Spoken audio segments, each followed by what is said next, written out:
ఇవే జీవన తరంగాలు, ఇవే ఇవే జీవన తరంగాలు, జీవన తరంగాలు. కానీ అలా చెప్తే కనీసం మీరు డబ్బు దాచుకోవడానికి ఆ పద్ధతిని ఎన్నుకున్నారు అనుకుంటారు. కానీ అసలు లేని వారిని బినామీలుగా చూపారు అని అంటే మీరు చట్టం దృష్టిలో మీది క్రిమినల్ మైండ్ అనుకుంటారు. ఒక లెక్చరర్ ట్యాక్స్ కట్టకుండా మోసం చేయడానికి ఫేక్ ఎఫ్టీ డాక్యుమెంట్ సృష్టించడం అంటే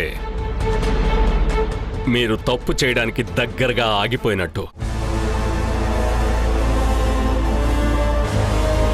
లేని మనుషుల మీద ఎఫ్డీలు చేయించారు అని అంటే మీ తప్పును క్రిమినల్ యాక్టివిటీగా చూడొచ్చు.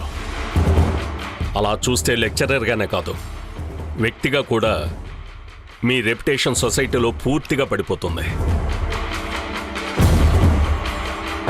ఏదేమైనా సరే ముక్కుసూడిగా వెళ్తాను అనుకుంటే ప్రయోజనమే లేదు. ఎలాగో శిక్ష తప్పదు. ఆ ఎఫ్డీలు మీవేనైనా అంగీకరించండి. అంతవరకు నిజం చెప్పి ట్యాక్స్ ఎగ్గొట్టడం కోసం ఏదో చిన్నగా మోసం చేసినట్టు అనిపించాలి. అప్పుడు నిజం తేలిందని ఇన్కమ్ ట్యాక్స్ డిపార్ట్మెంట్ వెంటనే శిక్ష వేయొచ్చు. లేకపోతే 4 రోజులు ఆగిన తర్వాత అయినా పడవచ్చు, లేకపోతే పన్ను పోవచ్చు. మీరు మాత్రం తొందరపడకండి. ఎఫ్డీల పుట్టుపోరోత్తరాల వరకు వెళ్తే మీకు పుట్టగతం లేకుండా పోయే పరిస్థితి రావచ్చు. ఆలోచించుకోండి.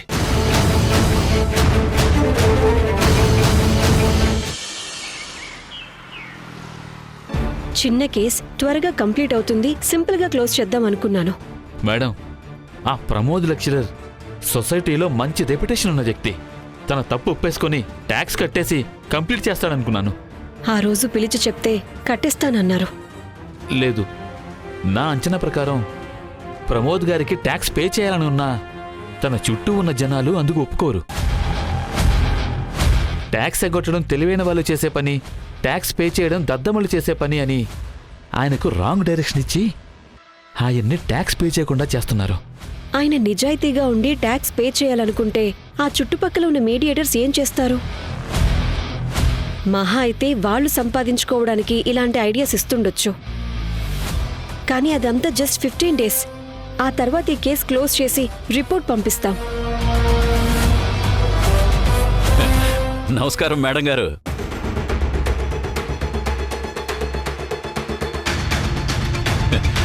ఇదే రూట్లో వెళ్తూ ఒకసారి పలకరించి వెళ్దామని రైట్కి కాకుండా లెఫ్ట్కి కట్ చేసి ఇక్కడికి వచ్చాను.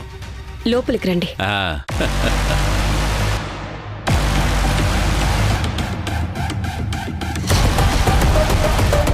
పెద్ద ఆఫీసర్ మీరు లోపలికి రమ్మని పిలవకుండానే వస్తే ఎలా? అందుకే అక్కడే ఉన్నాను. మీరు ప్రజలు, మీరు కట్టే పన్నుతోనే మాకు జీతాలు వస్తాయి. మీరు కట్టకపోతే మాకు జీతాలు రావు. కాబట్టి మీరు ఎప్పుడైనా రావచ్చు, ఎప్పుడైనా పోవచ్చు. ఆ రోజేదో కోపంలో అన్నాను, పొరపాటు అయిపోయిందిలేండి. ఆ విషయం గుర్తు చేయకండి మేడం. ఏమయ్య సత్యం, ఎలా ఉన్నావు? వీళ్ళ మామ నాకు బాగా కావలసిన వాడండి. ఇతని భార్య నా కూతురు లాంటిది. పాపం బిడ్డ పోయింది. నీలకంఠం గారు, ప్లీజ్, ఆఫీస్కి వచ్చారు కాబట్టి మీకు ఇవ్వాల్సిన రెస్పెక్ట్ మేమిస్తాం.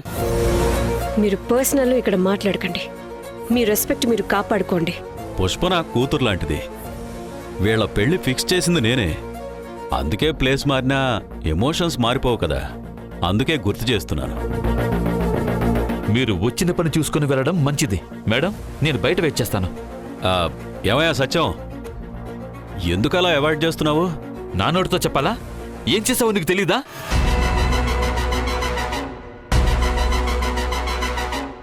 చెప్పండి. చాలా సంతోషంగా ఉంది మేడం. ఎందుకు? దేని గురించి? ఆ ప్రమోద్ అనే లెక్చరరు చాలా సంపాదించాడు. అవసరానికి మించి ఆస్తులు కూడబెట్టుకున్నాడు. ట్యాక్సులు కట్టలేదు, కనీసం మీరొచ్చారన్న భయం కూడా లేదు. భలే పట్టుకున్నారు మేడం. మొత్తం షేక్ అయింది. అది చెప్పడానికి వచ్చారా ఇంత దూరం? అవునండి. ముందు మీ గురించి తెలియక మీ మనసు బాధ పెట్టాను, క్షమించండి. అంటే ఇప్పుడే తెలిసిందే నా గురించి? మీకింత పెద్ద సోషల్ సర్వీస్ చేసే మనసుందని నాకిప్పుడే తెలిసింది. నా జాబ్ నేను చేశాను. ఇక్కడ సోషల్ సర్వీస్, సైన్స్ రీసెర్చ్ ఎక్కడి నుంచి వచ్చాయో పెద్దలు మీరే చెప్పాలి. చేసే మీకెలా తెలుస్తుంది? చూసే మాకు, మాలాంటి వాళ్లకు, సొసైటీకి కనిపిస్తుంది. కాస్త స్ట్రెయిట్గా చెప్తారా? ఆ లెక్చరర్ ఇంట్లో ట్యూషన్స్ చెప్పేవాడు. అందుకు దాదాపు రోజుకు మార్నింగ్ ఈవినింగ్ కలిపి 10 గంటలు అక్కడే క్లాసులు తీసుకునేవాడు. ఇక అంతలా అలసిపోయి కాలేజీకొచ్చి టీచింగ్ చేసేదేముంటుంది? ఏమీ ఉండదు. రావడం, క్లాస్ రూమ్లో కూర్చోవడం, కాలు మీద కాలేసుకుని కూర్చుని జీతం మాత్రం చకచకా తీసుకోవడం.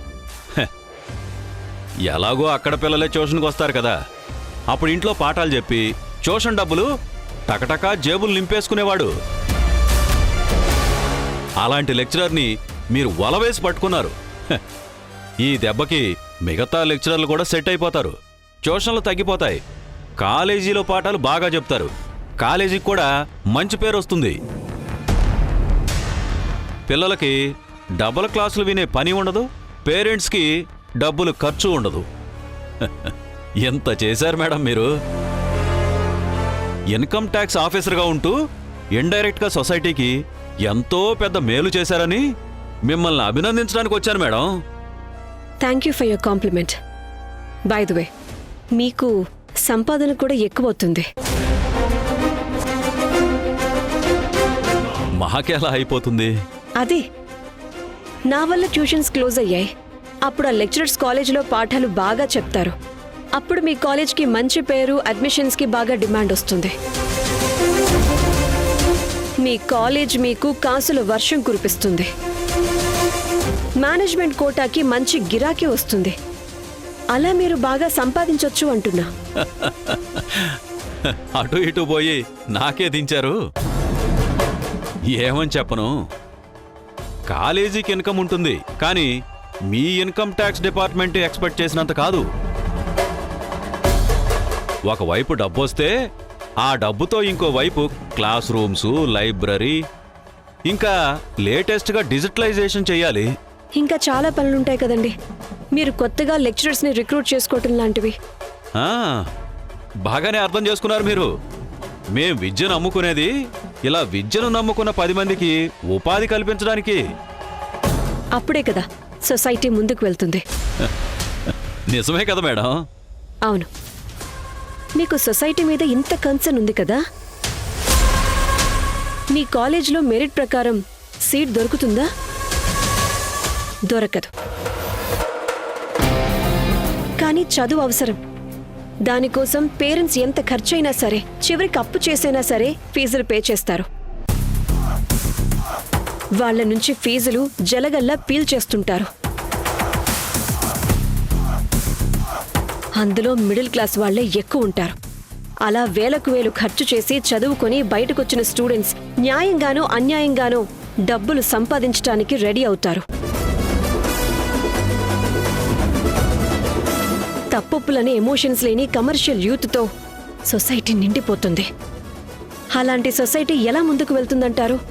వెళ్ళినా ఎటువైపు వెళ్తుందంటారు? అలా అని డొనేషన్స్ తీసుకోకుండా కాలేజ్ ఇంప్రూవ్ చేసేదెలా? స్టూడెంట్స్కి ఫెసిలిటీస్ ఇచ్చేదెలా? నిజం చెప్పండి, మీకొచ్చే ఫీజుల్లో పోనీ 90% వరకు కాలేజ్ డెవలప్మెంట్ కోసమే ఖర్చు చేస్తున్నామని మీ గుండెల మీద చెయ్యి వేసుకుని చెప్పగలరా?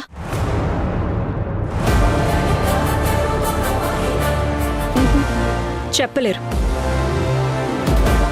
ఎందుకంటే మీరు తీసుకునే డొనేషన్స్ అన్నింటికీ రిసిప్టే సరిగ్గా ఇవ్వరు.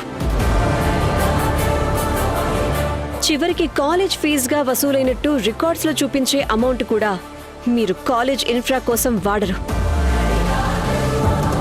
కాలేజ్ ఫీజుగా వచ్చిన అమౌంట్లో ఎక్కువలో ఎక్కువ మొత్తం రియల్ ఎస్టేట్, లాడ్జీలు, థియేటర్స్ కట్టడానికి దారి మళ్లిస్తారు. సో మీ సొంత లాభం కోసం విద్యా సంస్థలు నడుపుతున్నారు. అందులో దేశ సేవ లేదు, విద్యాదానము లేదు. సమాజ ఉద్ధరణ ఉద్దేశం అంతకన్నా లేదు. ఐఆర్ఎస్ పాస్ అయి వచ్చాను. ఆ మాత్రం అంచనా వేయలేనా విద్య ఎంత పెద్ద వ్యాపారమో? Topic is over. ఇక మీరు వెళ్ళొచ్చు. పని లేకుండా దయచేసి ఇక్కడికి రాకండి. మీరు అద్దాల మేడలో ఉన్నారు. వేరే ఇంటి వైపు కనీసం తొంగి కూడా చూడకూడదు. మీ సేఫ్టీగా చెప్తున్నాను.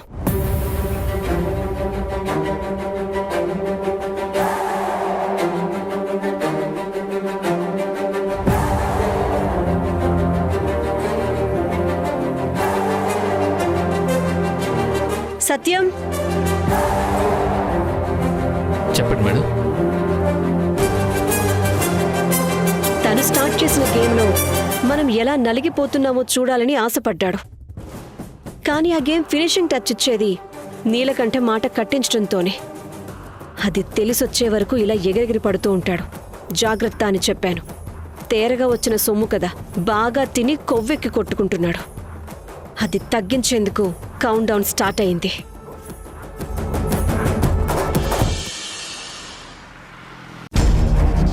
కష్టాల్లో ఉన్నాను. బయటపడడానికి ప్రయత్నిస్తున్నాను. మేం మీకు ఏ విధంగా సహాయం చేయగలమో చెప్పండి. దేవిక విషయం మీకు తెలుసు. కీర్తి పెళ్లి మీ అక్క కొడుకుతో అని తెలిసి కూడా ఇలా చేసింది. తను ఏ చిక్కుల్లో ఉందో, ఎలాంటి ప్రెషర్లో ఉందో నాకు తెలియదు. కానీ మీకైతే చాలా ఇబ్బంది కలిగింది. తప్పు నాది కూడా. తను అనడానికి ఏం లేదు. ఇప్పుడు ఎలాగో ఇరుక్కున్నాను. ఓ చిన్న ఆశ, ఏదైనా మీరు సహాయం చేయగలరేమోనని. చెప్పండి. తెలిసిన వాళ్ళతో మాట్లాడాను. ఈ కేసు విషయంలో నేను నిజం చెప్తే నా ఆస్తి మొత్తం పోవచ్చు. జైలు శిక్ష కూడా పడొచ్చు. మీరు చెప్తున్నది అర్థం కావడం లేదు. అది చట్టానికి సంబంధించిన విషయం. నా మీద రిపోర్ట్ చేసి పంపిస్తే నా ఉద్యోగం పోతుంది. ట్యూషన్స్ కూడా ఉండవు. మీరు చెప్తుంది అర్థమైంది, కానీ మేమేం చేయగలమని. చార్టెడ్ అకౌంటెంట్ కనుక్కున్నాను. అబద్ధం చెప్పమని ఎవరూ చెప్పలేదు. కానీ నిజం చెప్తే మునిగిపోతారని అందరూ చెప్తున్నారు. అలా కొట్టుకుపోవద్దంటే నాకు దేవిక గారి సహాయం కావాలి. నేను కేస్ మ్యానిపులేషన్ చేయమని తనకు చెప్పలేను. ఒకవేళ చెప్పినా అది వినదు కూడా. అలా చేయమని నేను చెప్పడం లేదండి. ట్యాక్స్ ఎంత పే చేయాలో నిర్ణయించటం దేవిక గారి లిమిట్స్లో ఉంటుంది. కాబట్టి పై అధికారులకు ట్యాక్స్ ఎంత పే చేయాలో రిపోర్ట్ ఇచ్చే విషయంలో దేవిక గారు నన్ను మునిగిపోకుండా చూస్తే చాలు. రిపోర్ట్లో పూర్తి విషయాలు రాస్తే నాకు ఎటువంటి సహాయం జరగదు. ఎవరేం చెప్పినా చెప్పకపోయినా తన అబద్ధం రాయదు. అబద్ధం రాయమని అనట్లేదు. అలా అని ఏకపక్షంగా నిజం రాయకపోతే చాలు. ఏం చేయాలో మా చార్టెడ్ అకౌంటెంట్ చెప్తారు. వాళ్ళిద్దరూ ఒకరికొకరు సహకరించుకుంటే మా కొద్దిగా హెల్ప్ అవుతుంది. ఆ సంగతి నేను దేవికాకి చేరవేయాలి. లెక్చరర్ గారి కేసు వాళ్ళ చార్టర్డ్ అకౌంటెంట్ చెప్పిన విధంగా ఫైల్ చెయ్యమని. అలా చేస్తే నన్ను గట్టెక్కించి సంతోషపెట్టిన వాళ్ళు అవుతారు. తను ఒప్పుకోదు. మీరు చెప్తే వినొచ్చు. తనని ఎమోషనల్గా బ్లాక్మెయిల్ చేసినట్టు అవుతుంది. అది మాకిష్టం లేదు. తను ఒప్పుకోదు. ఇలా చేస్తే మా ఇద్దరి మధ్య ఉన్న బంధం పోతుంది. ఒక్కసారి అడిగి చూడండి, ప్రయత్నం చేయండి. ఇది కీర్తి పెళ్లి విషయమని దేవిక గారు తన మనసులో అనుకుంటే మీరు అడిగితే తను కాదనరు. అంటే కీర్తి పెళ్లికి మీరు చేసిన తప్పుకు ముడివేసి అడగాలి. కీర్తి పెళ్లికి ఇబ్బంది అయ్యేలా ఉందని దేవికను సహాయం చేయమనాలి. అలా అడగడం అంటే నా మనోనిబ్బరాన్ని చంపుకోవడమే అవుతుంది. నన్ను నేను నమ్ముకుని బ్రతుకుతున్నానండి. అప్పో సొప్పో చేసి నెట్టుకొస్తున్నాను. ఈ సొసైటీ మమ్మల్ని ఎప్పటినుంచో చిన్నచూపు చూస్తోంది. అలా అని ఎప్పుడు బతుకు మీద ఆశ చావలేదు. అందుకు కారణం నా ఆత్మగౌరవం.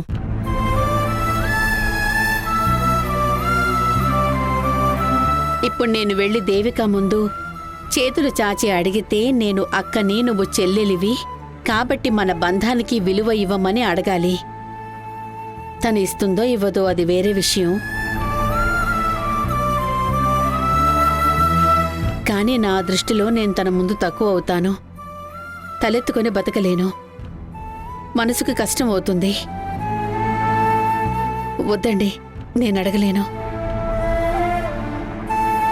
ప్రపంచం దృష్టిలో నేను ఎప్పుడూ తక్కువైపోయాను. అందరూ చేసే పని నేను చేశాను. వేరే వారు చేసేది చూస్తే నేను చేసింది పెద్ద తప్పులా అనిపించలేదు. అందుకే సహాయం చేస్తారనే నమ్మకంతో వచ్చాను. జీవన్మరణ సమస్య కాబట్టి నోరు తెరిచి అడుగుతున్నాను. మీరొక్కసారి ఈ విషయాన్ని ప్రవీణ్ దగ్గర ప్రస్తావించండి.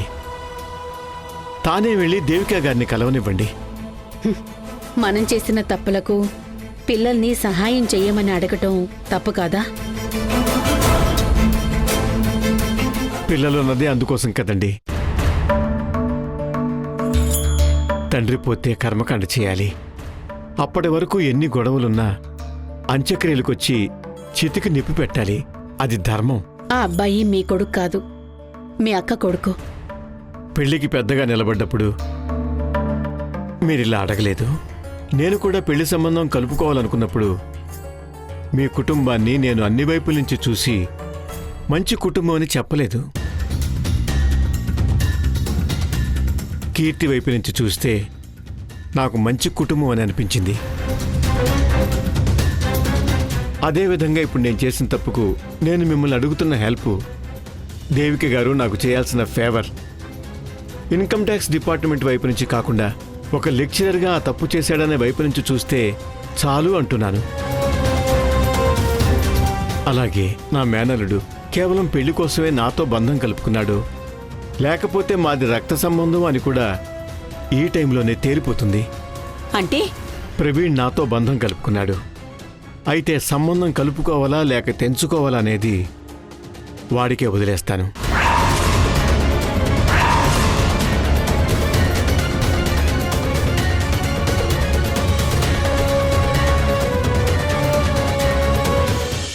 మీ మావయ్య శ్రీనివాస్ నాకు తమ్ముళ్ళు అంటాడు. తన ఇంటి విషయం నా ఇంటి విషయం లాగానే. అయితే ఏముంది, నీకంటే పెద్దవాణ్ణి, ఒక 4 మంచి మాటలు చెప్పాలనుకుంటున్నాను. అందుకే పిలిపించాను. విషయం ఏంటో త్వరగా చెప్పండి. ముందు నా మాటను గౌరవించి వచ్చినందుకు సంతోషం. నేనొచ్చింది మీ మాట మీద గౌరవంతో కాదు. మీరు మీ మర్యాద తెలియని మనుషుల్ని ఆఫీస్కి పంపిస్తే అక్కడ అనవసరంగా సీన్ క్రియేట్ అవుతుంది. అందుకే వచ్చాను. పైగా మిమ్మల్ని లోపల కూర్చోబెట్టి మాట్లాడడం కన్నా నేను ఇలా బయట నిలబడి మాట్లాడమే మంచిదని వచ్చాను. విన్నావా జోజో? చెడ్డవాళ్లకు నేను మర్యాద ఇవ్వను, అసలు మాట్లాడడమే చాలా ఎక్కువని ఎంత స్మూత్గా చెప్పాడో. ఎంతైనా చదువుకున్నవారు చదువుకున్నవారే. విషయం ఏంటో త్వరగా చెప్పండి. మీరు సంస్కారం గలవారు. నేను మీకు చెప్పాలా? అసలు మీరేం మాట్లాడుతున్నారో నాకు అర్థం కావటం లేదు. డైరెక్ట్గా పాయింట్కి రండి.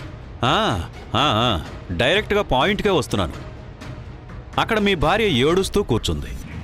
చిన్నప్పటి నుండి ఎత్తుకుని తిరిగిన పిల్ల కదా, కడుపు కాలిపోతుంది. ఎందుకు? ఏం తప్పు చేసింది? ఆ అమ్మాయిని అలా ఏడిపిస్తున్నారు. అది నా పర్సనల్ విషయం. మీరు తలదూర్చాల్సిన అవసరం లేదు. ఎలా పర్సనల్ అవుతుంది? నేను మీ పెళ్లికొచ్చిన పెళ్లి పెద్దను. మ్యారేజ్ సర్టిఫికెట్లో సాక్షి సంతకం చేశాను. అడిగే హక్కు ఉంది కాబట్టి అడుగుతున్నాను. హక్కు ఉందని అడుగుతున్నారు, బాగానే ఉంది. మరి మా మామయ్య మీ క్లోజ్ ఫ్రెండే కదా. ఇక మా సమాధానం కూడా ఈ పాటికి మీకు తెలిసే ఉంటుంది కదా. అది మాటండి. ఇప్పుడు చెప్పు, ఎలా ఉండాలి, ఏం చెయ్యాలి? పెళ్లి చేసుకునేది భర్తతో కలిసి ఉండటానికే కదా. మరి వాళ్ళ ఇంట్లో ఉంటూ వాళ్ళ చెప్పుడు మాటలు విని వాళ్ళు చెప్పినట్టు నన్ను ఆడించాలని చూస్తే ఎలా? శ్రీనివాస్కున్నది ఒక్కతే కూతురు. నాన్నను వదిలేసి రమ్మంటే ఎలా? ఇన్కమ్ ట్యాక్స్ డిపార్ట్మెంట్లో ఇన్స్పెక్టర్గా వర్క్ చేస్తున్నాడు. మీకు తెలీదా చెప్పండి? ఆడపిల్లకు పుట్టింటి మీద కూడా హక్కు ఉంటుంది. అక్కడ ఉంటుంది, ఇక్కడ ఉంటుంది. దానికే మీరు ఉంటే పర్వాలేదు, కానీ అక్కడి పద్ధతులు ఇక్కడ అంటించకూడదు అంటున్నా. అయినా మనం ఎదుటివారికి నీతులు చెప్పేటప్పుడు మనం పాటిస్తున్నామా లేదా అన్నది కూడా చూసుకోవాలి. ముందు మీరు నీతిగా ఉండండి. మోసం చేసేది మీరు. దోచుకొని దొరికిపోతే మీలాంటి వాళ్ళని కాపాడటానికి మా మామలాంటి వాళ్ళు వచ్చి అడ్డదాలు చూపిస్తారు మీకు. వాళ్ళకు తెలిసిన చీప్ ట్రిక్స్ అన్ని వాడి మీలాంటి మోసగాళ్ళని సేవ్ చేస్తారు. ఆ పాపం వాళ్ళ కుటుంబాలకు చుట్టుకుంటుంది. అయితే ఏమంటావు ఇప్పుడు? ముందు మీరు నీతిగా న్యాయంగా బతకడం నేర్చుకోండి. తర్వాత పక్క వాళ్ళకి నీతులు చెప్పొచ్చు. చూసావా జోజో, నిజాయితీగా ఉండేవాళ్ళ పొగరు ఎలా మాట్లాడిస్తుందో. అయినా ఇవన్నీ నా దగ్గర వద్దులే గాని, నువ్వంత నిజాయితీగా న్యాయమైన వాడివే కదా, మరి నీ బిడ్డ ఎందుకు పురిట్లోనే చనిపోయింది? వాళ్ళు పాపం చేసినా నీ పుణ్యం నీ ధర్మం కాపాడాలి కదా, కాపాడలేదు, అయిపోయింది. అయినా నాకు ఈ నీతి శుద్ధులు వద్దులే గాని, పద బండెక్కు, నిన్ను తీసుకొస్తానని అక్కడ మాటిచ్చాను. నువ్వెవరివి నా గురించి మాట్లాడడానికి? నా అన్నవా, తమ్ముడివా, లేకపోతే ఫ్రెండ్వా? నువ్వొక మోసగాడివి. నువ్వు చెప్తే నేను అక్కడికి రావాలా? రావడం ఇష్టం లేదు. వెళ్ళి చెప్పండి. పుష్పపై నాకు ఎలాంటి కోపం లేదు. She very innocent. ఏమీ తెలియని అమాయకురాలు. తన తండ్రి చేసిన తప్పులు తెలుసుకొని తను రియలైజ్ అవ్వాలి. కొంతకాలం అక్కడే ఉండనివ్వండి. అంటే రాను అని అంటున్నారా?